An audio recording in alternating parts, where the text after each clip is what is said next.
जब व्यक्ति को मुसीबत आती है तो उसको सारे दोष नजर आते हैं।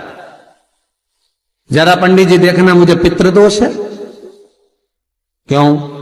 बहुत तकलीफ में है, बहुत कष्ट में है, बहुत दुखी है, बहुत तकलीफ में, बहुत कष्ट में, बहुत दुखी है। देखिए जरा, पितृदोष है। पंडित जी बोलेंगे पितृदोष तो नहीं है। वास्तु शास्त्री के पास पहुंच गए महाराज, और वास्तु शास्त्री के पास जाकर कहा, जरा देखिए हम बड़े तकलीफ में हैं, बड़े दुखी हैं, क्या वास्तु दोष है हमारे घर में? क्या हमारे घर में वास्तु दोष है क्या? देखिए जरा। तो फिर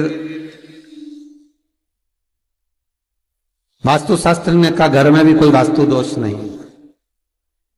तो फिर इतना दुख काहे से है, इतनी तकलीफ काहे से? आप जो परमात्मा का भजन करोगे, कीर्तन करोगे, नाम जाप करोगे, स्मरण करोगे, कर्म अच्छा करोगे तो ही तो ठीक होगा।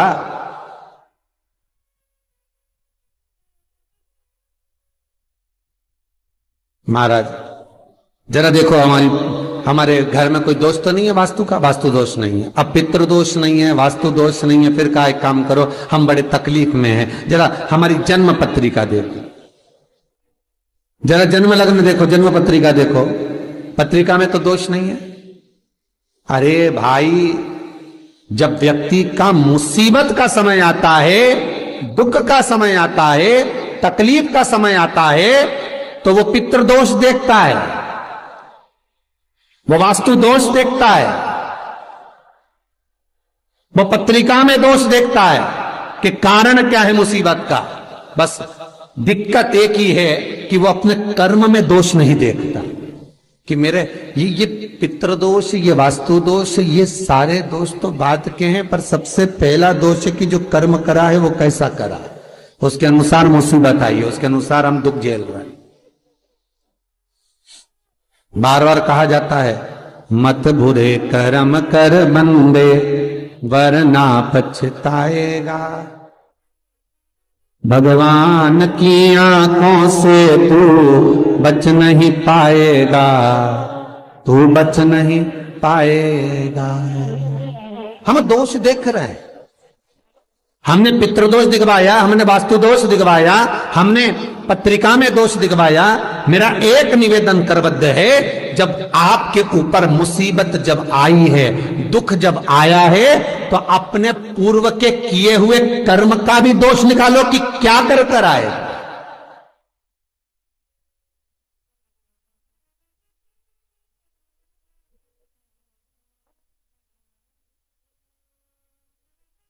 पत्रिका दिखा करके बल वो पत्रिका का दोष मत निकलवाइए, वास्तु का गलती निकाल कर वास्तु का दोष ना निकलिए। महाराज अगर पितरों का भाव निकाल कर पितरों का दोष ना निकालिए, पर एक दोष अपने भीतर भी है, वो कर्म का दोष है। कुछ अच्छा करा होगा तो भगवान आपके जीवन में थोड़ा तो सुख लिख ही देगा, थोड़ा सुख तो लिखेगा। और यदि बेकार कर्म किया है तो कहीं ना कहीं दुख तो उसने लिखा है कर्म का। मत बुरे कर्म कर बंदे वरना पछताएगा, भगवान की आंखों से तू बच नहीं पाएगा, तू बच नहीं पाएगा। अरे ओ अज्ञानी मत करना दानी। महाराज कर्म का दोष जरूर देखें, पितृदोष बाद में देखना, वास्तु दोष बाद में देखना, पत्रिका में दोष बाद में देखना, पहले अपने कर्म का दोष देखिए।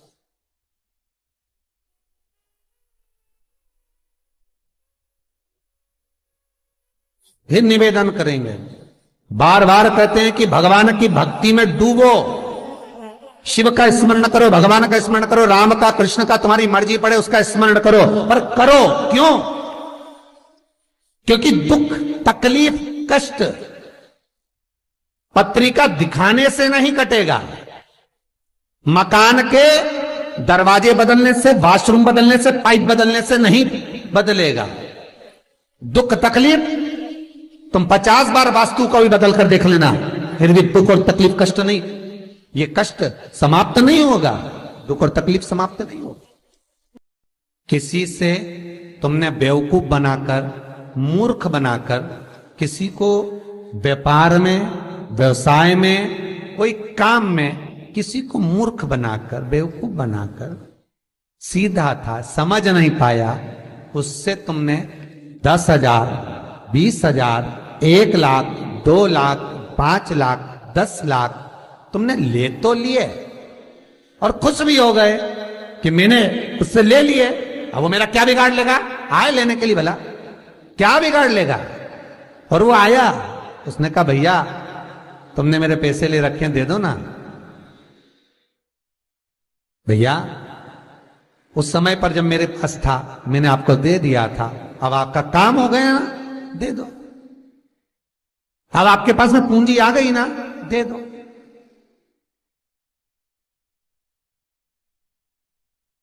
बहुत ध्यान दीजिए महाराज, 2 तरह का पैसा होता है। एक व्यक्ति ब्याज पर देता है ना ब्याज पर, कि तुम ये रुपया ले जाओ, हम तुमसे इतना ब्याज लेते रहेंगे, बाद में मूल दे देना। और एक व्यक्ति वो होता है जो अपनेपन से, प्रेम से, अपनी करुणाता से, अपनी पहचान से, अपने हृदय से, अपनी चित्तवृत्ति से, अपने दिल से जब प्रेम बढ़ जाता है, स्नेह बढ़ जाता है, तो कह देता ले जा 2 लाख, 4 लाख, 5 लाख, काम निकाल ले, बाद में दे देना। पर व्यक्ति इतना विचित्र हो जाता है कि जिससे ब्याज पे लिया है उसका तो पूरा ब्याज देता रहता है, और जिसका बेचारे का देना है उसका दे ही नहीं पाता। और निवेदन है, जिसने तुम्हें मुसीबत में साथ दिया, तकलीफों में, कष्ट में तुम्हारे साथ दिया, सबसे पहले हाथ जोड़कर उसको निवेदन कर कर देना कि ये तेरा है भाई, ना जाने फिर जरूरत पड़ जाए तो तुझसे मिल तो जाएगा। जब एक बार दे दोगे तो वो दूसरी बार देने के लिए तैयार बैठा रहेगा। पर तुमने जब सोच लिया, विचार कर लिया कि मैं तो खा रहा हूं, निगल रहा हूं, तो फिर जब नियत में खोट आ गया तो फिर वो कुछ नहीं करेगा जिसका तुमने पैसा खाया, वो कुछ नहीं करेगा। अब तो वो करेगा जिसने इसके माध्यम से तुझे दिलाया, उसको कुछ नहीं करना। जब कष्ट पे कष्ट आया, दुख पर दुख आया, तकलीफ पर तकलीफ आई, सारी पत्रिका दिखा ली, पितृदोष की पूजन करा ली, वास्तु बदलवा लिया, सारे काम कर लिए, तो भी दुख नहीं मिटा। तब गुरु के पास गए, पर गुरु भी क्या बोलेगा? यही बोलेगा कि और थोड़ा सा देख लो। पर कष्ट मिटेगा कब? जब कर्म का दोष मिटेगा। जो करा है उस दोष को भी तो मिटाओ।